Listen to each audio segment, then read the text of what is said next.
On October 11th, walk to save a life in memory of Ashby Ward. We'll show you how you can help. Coming up next on Carolina People.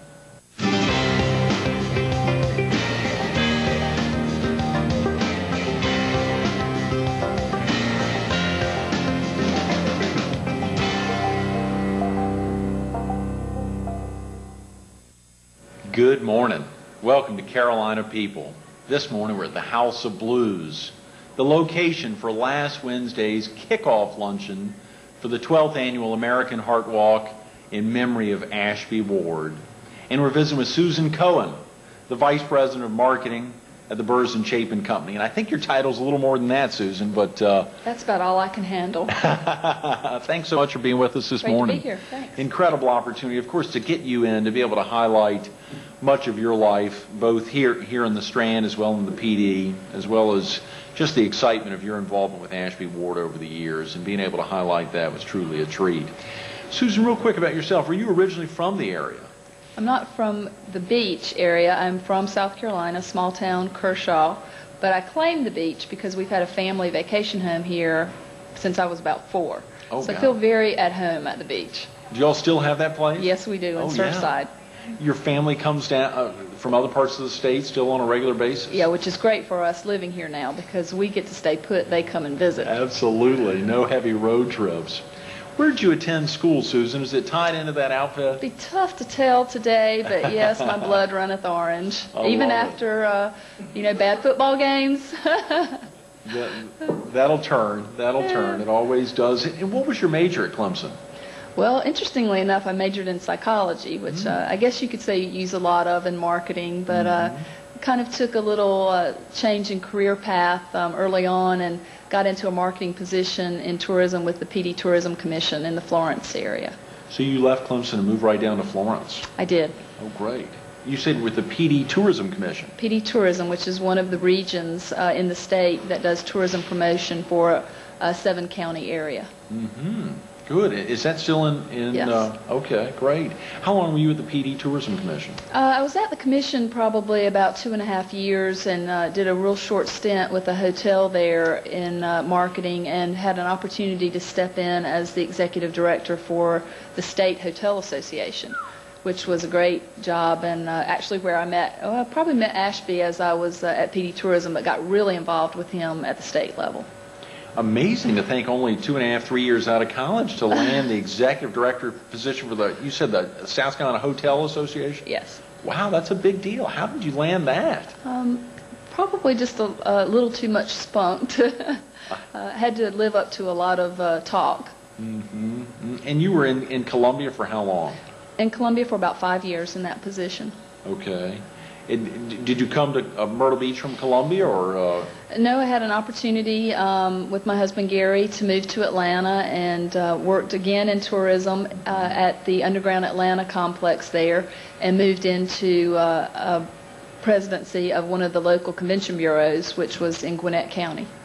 Now, and they had a number of convention bureaus there in the greater Atlanta area? There are actually about 7, including, of course, the Atlanta Convention Bureau, but much in the same manner as the Myrtle Beach area, there are a lot of entities that come together to form what most of us think of as Atlanta, but is really a lot of smaller towns and several counties that come together to form that area. And had they been doing that for a long time, or was that something that... We actually did model some of the marketing activities that we did on some of the things that had been done in Myrtle Beach. Ashby was very well known throughout the Southeast in tourism circles. And we modeled a travel association that dealt with co-op funds to market the entire Atlanta area because the visitor didn't know or care where those lines and boundaries were, and we saw that as a group and used that to our advantage to market the entire area to a broader audience. So when folks are visiting the Atlanta area, they wouldn't say which of those 7 parcels they were headed. They'd just say Atlanta. I guess the same thing was indicative of Myrtle Beach. Very much so. Ashby was a firm believer that it was the Chamber's responsibility to represent the Myrtle Beach area.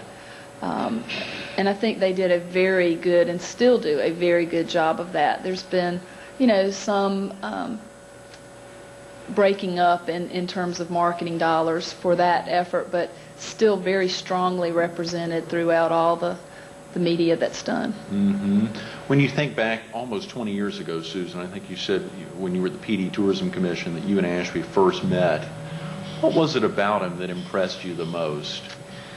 Well, obviously Ashby had been involved in tourism in the state and in the Southeast for quite some time when I came on board, and as you noted, quite young in that position. And from the very beginning, I was treated as though I was his peer, his equal. My opinions, my involvement were as important as his, and quite honestly, when Ashby spoke, everyone listened in the state, and so it was very encouraging to have that kind of support and that camaraderie, and that lasted through all of the years. I find references to Ashby, almost weekly in correspondence that I've had over the years, and the friendship and the guidance that he offered to me. That must have been amazing in your early 20s, in a new position, having not grown up in the PD, but there, and then to have a chance to meet a man who really respected you as a peer, or even took advice probably. He was truly a friend from the very first day. Susan, were you able to keep in touch with Ashby over the years? Absolutely. Obviously, we would see each other in regional meetings and things of that nature, so it was fairly easy to stay in touch, but he was just always there. You could pick up the phone and call and know that he was always in the office. Those who knew him knew the kind of hours he worked, and always ready to just listen or give advice, and really helped me a number of times. Did you and Gary come straight to Myrtle Beach from Atlanta or from Gwinnett County or from that area? We made a little pit stop in Columbia for about a year and a half, and Gary was lured into the Myrtle Beach area for a position that was offered to him, and I was pretty excited about the opportunity and the possibility to be down here, and very luckily called Ashby as one of my old friends, and he had a position available, so it was a very lucky move. Yeah, what position was that? I was the Vice President of Marketing for the Chamber. Oh, great, good. So a very similar role that you've moved into at Byrns & Chapin. Yeah, most people in Atlanta tell me that I had that job long before I moved here because I kept Myrtle Beach brochures to pull out of the drawer anytime they were planning a vacation. Oh, my God. Well, when you said, of course, that Atlanta at some level had modeled the 7 communities tying together after the greater Myrtle Beach area, I'm sure at some level there was probably something in the back of your mind always somehow pulling you back. Ashby and I always talked about one day we're going to work together, and we did have that opportunity. That is fantastic. Were there other groups akin to the Atlanta area and Myrtle Beach area that have modeled their convention bureaus around Myrtle Beach? Probably more than we're aware of, but I do remember East Tennessee commenting to us in regional meetings that it was so successful in Myrtle Beach that they had formed a co-op, the Gatlinburg, Pigeon Forge, and Sevierville area. And they really did model it after what they saw as a very successful marketing effort in Myrtle Beach. Susan, what years were you at the Myrtle Beach Area Chamber of Commerce? I believe it was 99 and 2000, and then moved over to Byrns & Chapin. It's been almost 3 years. Wow.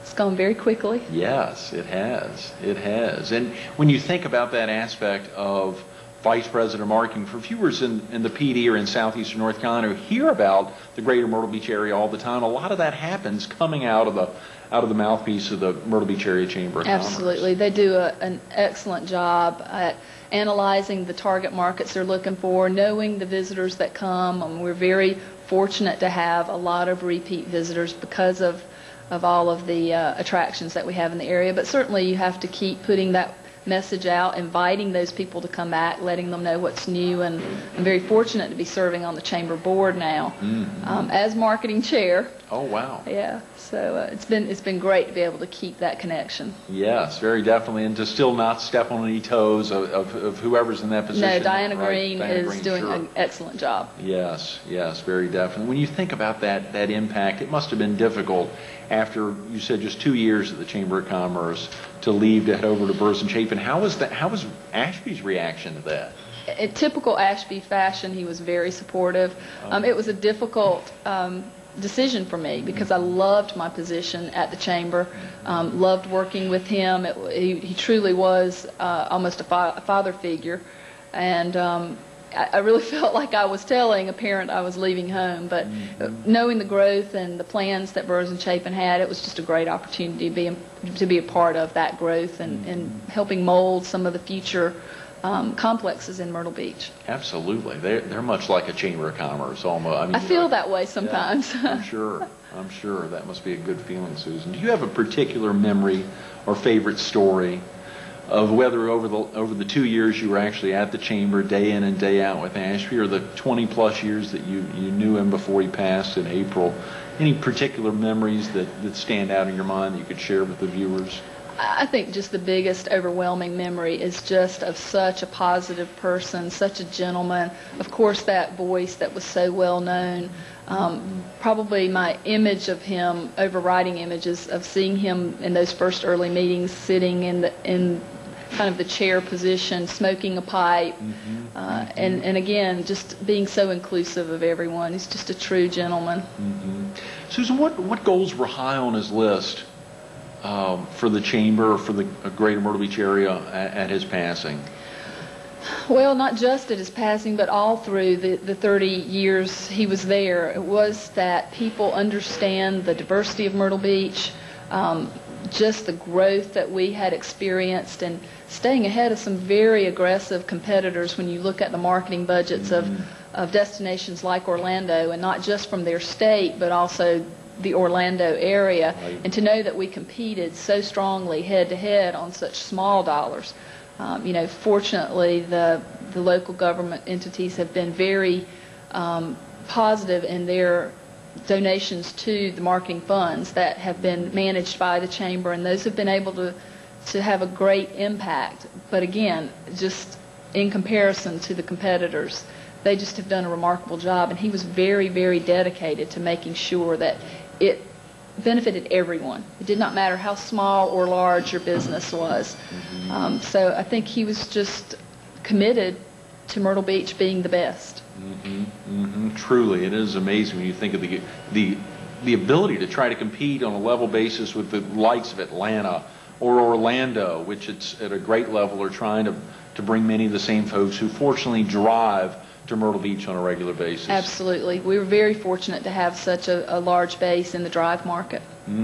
Were you with him when the new visitor center was named out in Aner in his honor? Yeah, we were there the day that they announced that it would be named the center, as well as the day that it opened. And he did not look for accolades. He was very humble and always made sure that staff and their work were recognized. He never really took personal credit for any of the activity, but those of us who were there knew that he was the driving force, and he let us do our jobs, but he was also there to guide and give advice. So he was surprised, very touched, and I'm just so glad that was able to happen before he died.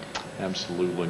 Susan, obviously the big focus, and thank you so much for sharing much of that about Ashby. We've got about 2 minutes, and Cathy Byrnside, one of the sponsors with Coca-Cola Consolidated, is coming in a couple of minutes. There are a number of other sponsors that have wrapped around this Heart Walk, and thanks to you and Doug Wendell from Burrs and Chapin as sponsorship committee chairman. You all have been incredibly active in rounding out a lot of sponsors. Can you share with the viewers some of the folks who've committed to making this 12th annual Heart Walk as big as it can be? Absolutely. I've mentioned in previous meetings that this truly has been a labor of love for a lot of us. It's been pretty easy when you attach Ashby's name to have people who wanted to not only contribute to the Heart Association, which has touched so many of us, but which took him from us. And we've been very fortunate that when Doug and I took on this challenge, there was already a great head start with the commitment from Better Blue and also from Santee Cooper. Burrs and Chapin is coming in not only as a kid sponsor, but some additional dollars there to be a gold sponsor. Coca-Cola, as you mentioned, and AVX are also what we call Red Cap Survivor sponsors. And so these companies really did, kind of set the pace for others to join in, and there have been many others. We have reached, I shouldn't say that because I want to still exceed that, but we have reached the $60,000 goal that we set for those sponsors, and I'm sure there's more to come. Susan, that is incredible. When you think the original goal was around 30,000, not only have you all doubled that, but are still pushing well beyond. I think they just used that as the hook to get Doug and I started and had a little bit of a theory about what our personalities would do with the rest of Well, it has surely happened. And thank you again for making such a commitment. What message do you hope your participation in the Heart Walk will send to your friends and colleagues, Susan? I think it's very important from an educational aspect. I think someone as visible as Ashby falling victim to heart disease has probably made people more aware. Even though as I looked around my own family, realized how many people, I mean, losing 2 grandparents to heart attacks and having another who suffered a stroke, and really had not thought about it in quite those terms and what the Heart Association would mean to future sufferers and helping that survival rate to go up. So I think it's been a real eye-opener for a lot of people in the community to really step back and look at how it affects us daily. Having lost some immediate family to heart disease and stroke, and then one of her closest family members, the late Ashby Ward, his life taken by heart disease. The commitment to fight heart disease and stroke on a daily basis is what the American Heart Association is doing, Burrs and Chapin's doing, and so many of the other sponsors have committed so much. Susan Cohen, thanks so much for being with us this morning. Stay tuned to Cathy Byrnside coming up next on Carolina People.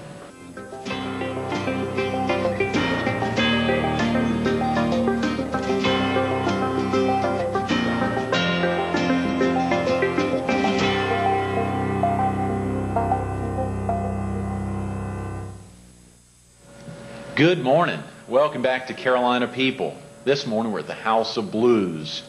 We're focused on the 12th Annual American Heart Walk in memory of Ashby Ward and the kickoff luncheon which was held here last Wednesday. And we're visiting with Cathy Byrnside, the Marketing Director for Coca-Cola Bottling Company Consolidated's Horry Georgetown County Group. Good morning, Cathy. Good morning. Thanks so much for being with us this morning and following right on the heels of Susan Cohen. You all make a great team. Oh, she's wonderful to work with. She is, very definitely. I'm so glad Susan and Doug, as co-sponsorship committee chairman, were instrumental helping to lock up a lot of the sponsors. And, of course, Coca-Cola came in as a major sponsor this year. Thank you again.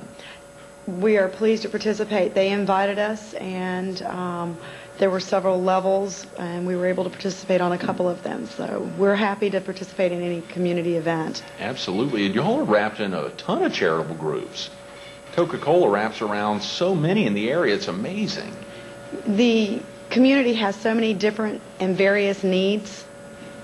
We are asked, I'd be surprised if there's too many other groups that are asked more than us, probably BNC and some of the other beverage industries. And we really do try to give back to the community as much as we can. It really pains us if we have to say no on some level, but we're usually pretty creative. Both with cash as well as product at the event. There's no better way to be able to, I mean, in this instance, to support both on a cash side as well as to help out the day of the event. The cash and the sponsorship with product is what we're doing for the Heart Walk, but at other times we're able to also do marketing. So it just depends on what the needs are of the, entity asking for support. Right, right. Cathy, real quick about yourself. Are you originally from the area? No. Could you tell from the accent? No, I can't tell at all. Absolutely. Generic accent. My father was military, and we moved around about every 2 years. So he retired in West Virginia and actually worked for Coca-Cola there. Is that what attracted you to Myrtle Beach? The beach. The beach. Just that simple. Yeah. The beach. How long have you been in the area? 15, 16 years. Is that right? It's been quite some time. Yeah. Do you have family here in the area? I do not. I have family back in West Virginia and kind of strudled throughout the states. Well, it's a big country, so it's traveling around. Of course, in the military would enable you to be all over. It's great that you settled here in Myrtle Beach. And when did you join the Coca-Cola Company? I was offered a position with this location 3 years ago. 3 years ago right now. And you've been the marketing director since the get-go? I do. I handle presence accounts here. Okay. Where were you prior to this position? at Coca-Cola? Were you? I was not with Coca-Cola. Right. I was with Legends in Concert, and prior to that, Barefoot Landing. Great. Let's talk real quick about Coca-Cola bottling company consolidated here in Horry and Georgetown County. What areas is it just those two counties included in the service jurisdiction? Actually, Consolidated is the number 2 largest franchisee for Atlanta Coke. We actually own or touch 12 states of Coke, and that's primarily in the Southeast, West Virginia, Virginia, North Carolina, South Carolina, parts of Alabama, Tennessee, Florida, Georgia. I mean, we're significant. Monstrous, yes. And Coca-Cola Consolidated is based in Charlotte? We are. Okay, great. Well, it's good to be a Carolinas-based company here. How about your role in organizing Coca-Cola's Heart Walk team? Well, we participate on many different levels. Right. And, we have different teams, people within our organization that participate. We had a team that ran in the Myrtle Beach Marathon, and we have, I'm sure some participants that will be participating, in the Heart Walk. We try to be active in so many things. We do, and it crosses so many spanses. So. Kathy, the Heart Walk, obviously in memory of Ashby Ward. How well did you know Ashby, and what was your impression of him as a leader in our community? Ashby Ward was amazing. I met Ashby when I first moved here, and of course the complexion of the community has changed tremendously from when I first, came to Myrtle Beach. And used to tease Ashby, and I'd say, because when the weather was good or bad, it was always, the weather is beautiful, come on down. And I always used to tease him. I'd say, he'd say, by the time they get here, it'll be beautiful again. Right. He'd always say that. He was the best PR person we'll ever have. As far as for Coca-Cola, we have consolidated on a mission in educating some of our other Coke systems to the magnitude, the enormous size and impact with which our visitors touch. And so we're working on educating, our Coke system for that. And Ashby actually went on a tape for us to help bring that about. So he worked with us with Coca-Cola Consolidated. Great, absolutely. So he's having an impacting role even now. Absolutely. With your efforts to let others know of the impact you all make on the community. Absolutely. That's wonderful, Kathy. What benefits do you feel a company and its employees derive from involvement in and support of community organizations such as the American Heart Association? We live here. I mean, this is where our families and our friends are, and most people today, are getting healthier, but they're not necessarily healthy.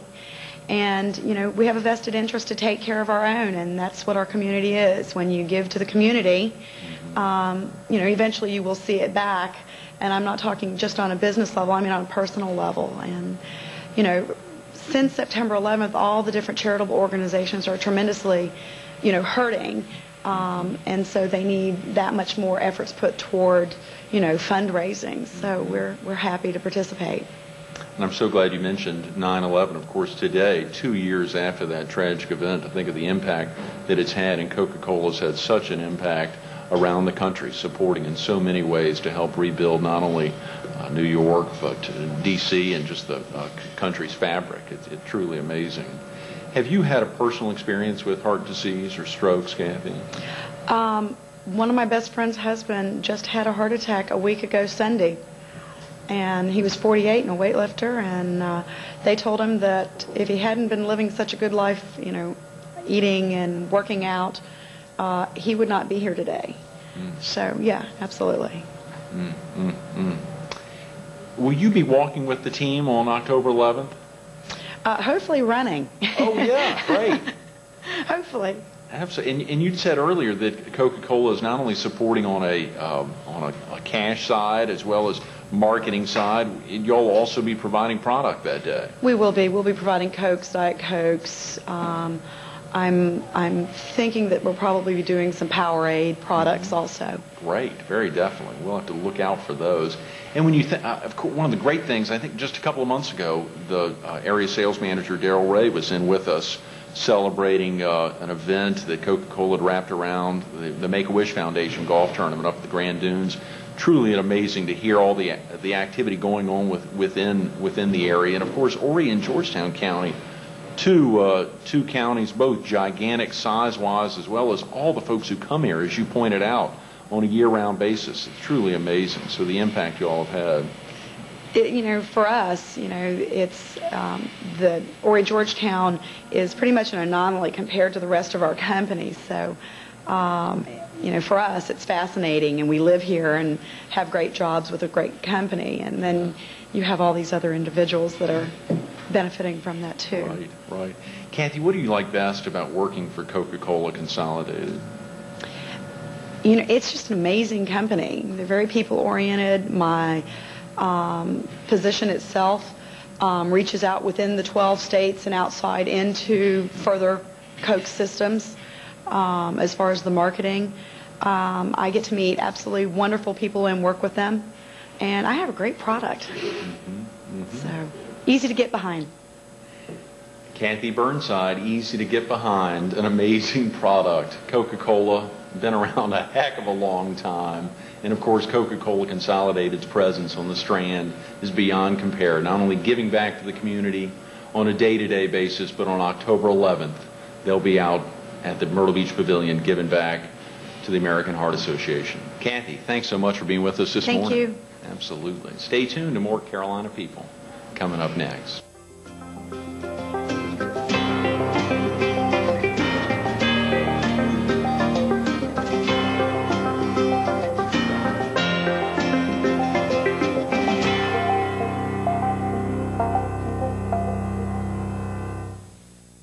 We want to thank Susan Cohen and Cathy Byrnside for committing so much to our community and making today's Carolina People so special.